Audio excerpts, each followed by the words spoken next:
जय हिंद दोस्तों, आप सभी का गांव तक 3.0 में बहुत बहुत स्वागत है। तो फ्रेंड, जैसा कि आप सभी जानते हैं कि आप सभी का स्पॉट राउंड 2 का नोटिफिकेशन भी ऑफिशियल आ चुका है। कॉलेज ट्रांसफ़र जो है जिन भी छात्र छात्राओं का हो गया है उनको जो जहां पर कॉलेज ट्रांसफ़र आपका हुआ है वहां पर कब तक फाइनल एडमिशन लेना है।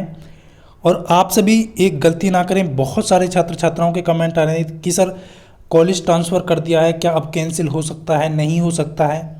और स्पॉट राउंड 2 के लिए क्या जहाँ पर सीटें अवेलेबल है वहीं उसी कॉलेज में जाना होगा। तो सारी डिटेल इस वीडियो में आप सभी को देने वाला हूँ, क्योंकि फ्रेंड्स आप सभी में से बहुत सारे छात्र छात्राओं के कमेंट्स कॉल वगैरह आ रही हैं, तो आप सभी का डाउट इस वीडियो में क्लियर हो जाएगा। चलिए फ्रेंड्स, यहाँ पर सबसे पहले बात करेंगे जिन भी छात्र छात्राओं का कॉलेज ट्रांसफ़र हुआ है उनको कब तक अपना फाइनल मतलब कि कॉलेज में कब तक रिपोर्ट करना है, वरना उनका जो जो कॉलेज ट्रांसफ़र हुआ है यदि वो एडमिशन नहीं कराते हैं जाके तो उनका एडमिशन कैंसिल कर दिया जाएगा। और ये मैं पहले भी बता चुका हूँ छात्र आप सभी को कि यदि आपने फाइनल एडमिशन ले रखा है और उन्हीं छात्रों ने कॉलेज ट्रांसफ़र के लिए अप्लाई किया है, अब जो भी छात्रों का ट्रांसफ़र नहीं हुआ है उनका वही स्थायी जो कि पहले मूल जो कॉलेज था जिसमें वो पढ़ रहे थे वही कॉलेज रहेगा। अब वो ना तो स्पॉट राउंड 2 में पार्टिसिपेट कर सकते हैं, ना वो अब ट्रांसफ़र के लिए अप्लाई कर सकते हैं, क्योंकि अब ट्रांसफ़र राउंड आपका हो चुका है। और आगे डीजीटी की तरफ से जो भी इन्फॉर्मेशन आएगी तो आप सभी को प्रोवाइड कर दी जाएगी। देखिए, जिन भी छात्रों का कॉलेज ट्रांसफ़र हुआ है उनको इस तरीके का ट्रांसफ़र प्रोविजनल एडमिशन का इस तरीके से आप सभी ने नोटिफिकेशन जो आपको मिला होगा लेटर, वो आप सभी ने डाउनलोड कर लिया होगा। मान लीजिए इनका भोपाल था पहले फिजिकल जो एडमिशन था, यानी फाइनल एडमिशन इन्होंने भोपाल आईटीओटी में करा रखा था। अब इन्होंने ट्रांसफ़र जो किया है फिजिकल एडमिशन का वो इन्होंने गवर्नमेंट आईटीओटी धौलपुर के लिए किया है। तो इनका जो ट्रांसफ़र है वो फाइनली हो चुका है। यहाँ पर आप सभी देख पा होंगे जन करंट जो कोटा है वो आप सभी देख फाइनल ट्रांसफ़र लिखा आ रहा है, उस पर डेट लिखा आ रहा है। तो जिन भी छात्रों का ट्रांसफ़र हुआ है उनका इस तरीके से शो करेगा, जिनका नहीं हुआ है उसका रेड कलर से लिखा गया कि आपका जो है ट्रांसफ़र नहीं हुआ है। तो आपका जिस कॉलेज में आप पढ़ रहे हैं, जिस भी मूल कॉलेज में आप की जो है स्टडी चल रही है उसी में आपका जो है वो अब रहेगा वो मूल कॉलेज। तो इस चीज़ को आपको यहाँ पर ध्यान रखना है। और जिन भी छात्रों का ट्रांसफ़र हो चुका है वो कह रहे हैं कि सर क्या आप ट्रांसफ़र कैंसिल कर सकते हैं। देखिए, पहले तो आपको ये सोचना चाहिए कि आपने फिर ट्रांसफ़र के लिए अप्लाई क्यों किया, क्योंकि यदि आपको मूल कॉलेज यदि आपको ट्रांसफ़र नहीं कराना था तो ये आप पहले सोचते ट्रांसफ़र कराने से पहले। अब आपके लिए कुछ नहीं हो सकता, ट्रांसफ़र हो गया है तो आपको उसी कॉलेज में जाना होगा जहाँ पर आपका ट्रांसफ़र हुआ है। जिस कॉलेज में आप प्रेजेंट पढ़ रहे हैं वो आपको आज या 2-1 दिन के अंदर आपको कह देंगे कि आप अपना लेटर पकड़िए और जिस भी कॉलेज में आपका ट्रांसफ़र हुआ है वहाँ पर जाइए। तो ये चीज़ आप यहाँ पर ध्यान रखेंगे। इस तरीके से आप सभी ने सब कुछ पढ़ लिया होगा। क्लियर है ना सभी का? इस तरीके से आपको मिल जाएगा। अब फ्रेंड्स, यहाँ पर अब बात करेंगे कि ये जो कॉलेज ट्रांसफ़र हुआ है तो ये कब तक जो है एडमिशन कराना होगा। जहाँ पर भी आपका ट्रांसफ़र हुआ है, मान लीजिए कानपुर हुआ है, मान लीजिए देहरादून हुआ है, मान लीजिए आपका एनएसटीआई पानीपत हुआ है या फिर आपका आईटीओटी में हुआ है, तो ये कहाँ पर आपका ट्रांसफ़र होगा। अब फीस को लेकर के भी कुछ छात्र छात्राओं के कमेंट्स थे, उसको भी क्लियर करूँगा फ्रेंड्स। सबसे पहले यहाँ पर देखिए ट्रांसफ़र, तो ये आपका 29 तारीख तक आपको फाइनल जो है कॉलेज जो भी अलाउट हुआ है ट्रांसफ़र कॉलेज जो भी मिला है वहाँ पर आपको एडमिशन लेना होगा जा करके, मतलब कि उस कॉलेज को आपको रिपोर्ट करना होगा, ज्वाइन करना होगा जहाँ पर भी आपका ट्रांसफ़र हुआ है। 29 तारीख तक यदि आप ट्रांसफ़र आपका मान लीजिए अब देहरादून हो गया तो आपने वहाँ पर जाके रिपोर्ट नहीं किया है तो 29 तारीख के बाद आपका एडमिशन कैंसिल कर दिया जाएगा। इस चीज़ को ध्यान रखना, फिर आपको एडमिशन नहीं मिलने वाला है। तो ये क्लियर हो गया आप सभी का। अब फीस को लेकर के कह रहे थे कि सर कुछ कि सर एनएसटी, देखिए मैं आपको एक क्लियर करना चाहूँगा, जिन भी छात्रों का एनएसटीआई में एडमिशन था और एनएसटीआई में आपका ट्रांसफ़र हुआ है तो वो आपका फ़ीस जो है सारा ट्रांसफ़र हो जाता है, मतलब कि आपको फ़ीस स्लिप मिला होगा तो वहाँ एक्स आपका जो है वो एडजस्ट हो जाएगा सब कुछ। लेकिन आईटीओटी से यदि आप प्राइवेट में करा रहे हैं, आईटीओटी का आईटीओटी में हो जाता है और एनएसटीआई में भी हो जाता है, बट आप यदि आईटीओटी से प्राइवेट में करा रहे हैं तो प्राइवेट का फ़ीस अलग है और आईटीओटी का फ़ीस अलग है। तो जो एक बार आप प्राइवेट वालों को बोल सकते हैं वो फीस स्लिप दिखा करके कि इतना आप जो है कम कर लें, मान लीजिए 3600 आपका आईटीओटी में जमा हुआ है या 3800 हुआ है, जो भी हुआ है बोलिए आप प्राइवेट वालों को। यदि कर लेते हैं तो बहुत अच्छा है, नहीं करेंगे तो फिर आपको वो पूरी फ़ीस वहाँ पे देनी होगी। तो ये आपका डाउट क्लियर हो गया होगा। बाकी सारा कुछ ट्रांसफ़र हो जाएगा। NSTI वालों का सभी का बायोमेट्रिक भी आपका ट्रांसफ़र हो जाएगा, आपका फ़ीस जो आपने फ़ीस जमा की है वो भी आपका ट्रांसफ़र हो जाएगा। तो ये आप सभी का डाउट क्लियर हो गया होगा। अब फ्रेंड्स यहाँ पर स्पॉट 2 के एडमिशन को लेकर के बात करेंगे। आपका ट्रांसफ़र का सभी डाउट क्लियर हो गया होगा सभी का। अब ना तो आपका कैंसिल होगा, जहाँ पर आपका ट्रांसफ़र हो चुका है उसी कॉलेज को आपको जाके रिपोर्ट करना है, मतलब कि आपको ज्वाइन करना होगा उसी कॉलेज को। अब स्पॉट राउंड 2 का नोटिफिकेशन ऑफिशियल आ चुका है प्रॉपर तरीके से। फ्रेंड्स आप सभी को अभी से यहाँ पर जो है ध्यान देना है, जिन भी छात्र छात्राओं का डाउट था कि सर कब से स्पॉट यहाँ पर 2 होने वाला है। देखिए ये नोटिफिकेशन था जो मैंने आपको पहले भी अवगत कराया था, बट उस पर जो है प्रॉपर तरीके से वो पहले जो वायरल हो रहा था वो वहाँ पर कुछ मिस्टेक्स थी, इसकी वजह से मैंने आपको नहीं बताया था। ऑफिशियल ऑर्डर है, आपको कहाँ से देखना है, आपको देखना है नंबर ऑफ सी से। तो आपको सी से देखना है। देखिए यहाँ पर आप देख पा रहे होंगे, बी से देखेंगे तो आप फाइनल ट्रांसफ़र का है, उसके बाद आपका सी पे आएगा। देखिए यहाँ पर आपको क्लियरली लिखा है कि 4 दिन का पीरियड, यानी कि 4 दिन का यहाँ पर आपको टाइम दिया गया है। 25 से लेकर यानी 25, 26, 27, 28 इन 4 डे में आप स्पॉट एडमिशन ले सकते हैं, यानी कि स्पॉट एडमिशन करा सकते हैं।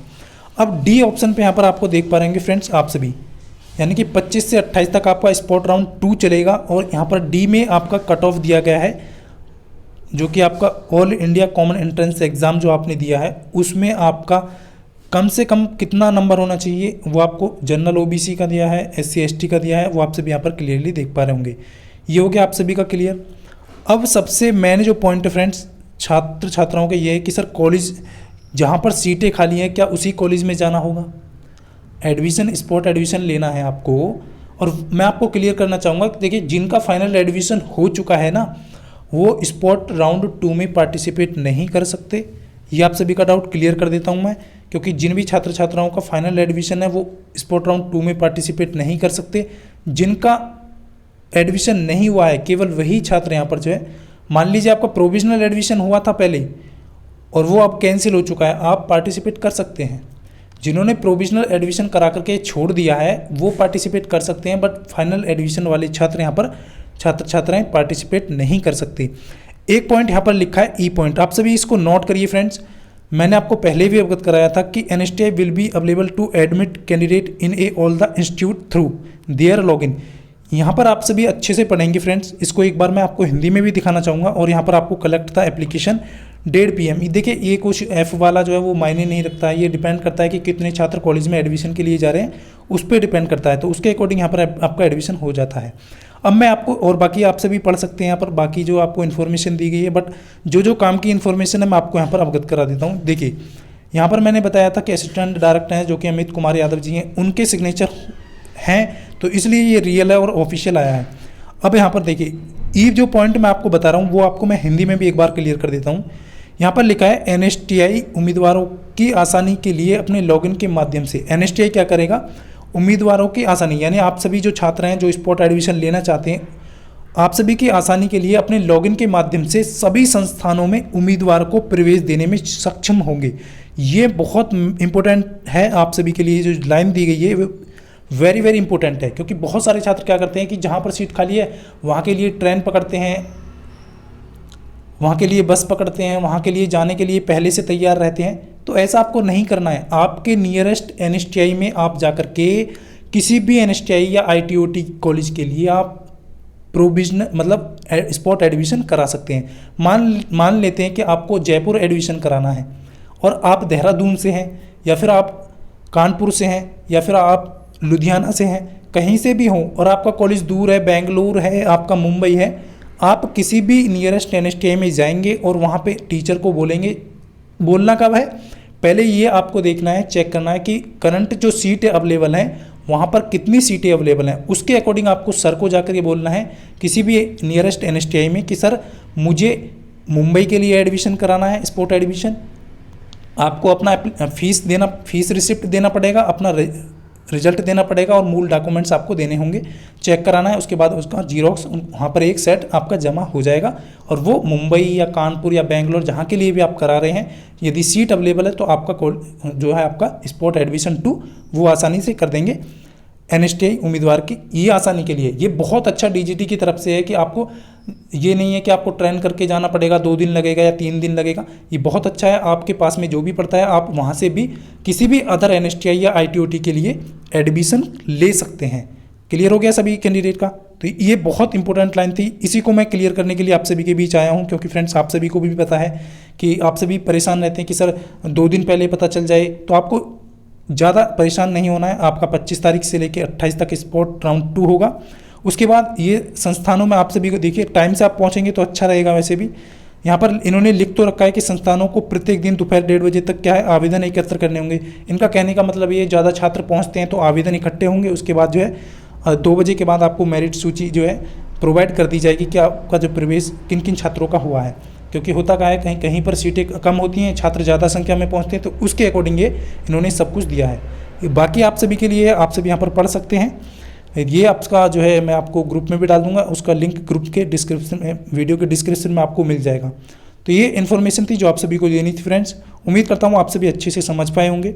यदि कोई भी क्वेरी है तो आप सभी कमेंट करके बता सकते हैं। तो फ्रेंड्स अब कुछ छात्रों का कमेंट था कि सर यहाँ पर जो है जिन छात्रों ने फीस पेमेंट नहीं किया है स्टार्टिंग से ही और वो अब फीस पेमेंट करना चाहते हैं, तो लिंक जो है निमी की तरफ से नहीं आता है, तो मैं आप सभी को उसके बारे में भी आज पूरी इन्फॉर्मेशन या तो इवनिंग में मिल जाएगी क्या, या फिर कल मॉर्निंग में आपको प्रोवाइड कर दी जाएगी कि आप कैसे फीस पेमेंट कर सकते हैं, नहीं कर सकते हैं, सारी इन्फॉर्मेशन आपको मिल जाएगी। अब न्यू वैकेंट लिस्ट को लेकर के भी कुछ छात्र कहते थे कि सर अब सीट अब कितनी अवेलेबल है, कैसे पता चलेगा। देखिए अभी जो है मैं आपको क्लियर करना चाहूँगा, अभी आप सभी जाकर के लिस्ट चेक कर सकते हैं, उसमें सीटें अवेलेबल हैं। और 25 तारीख से या 24 तारीख को आप एक बार फिर से चेक करिएगा, 24 तारीख को जिसमें भी सीटें अवेलेबल होंगी उसके अकॉर्डिंग आपको स्पोर्ट एडमिशन कराना है। तो उसका भी लिंक मैं आपको वीडियो के डिस्क्रिप्शन में डाल दूंगा, आप सभी जाकर के वहाँ से ग्रुप में जाकर के चेक कर सकते हैं।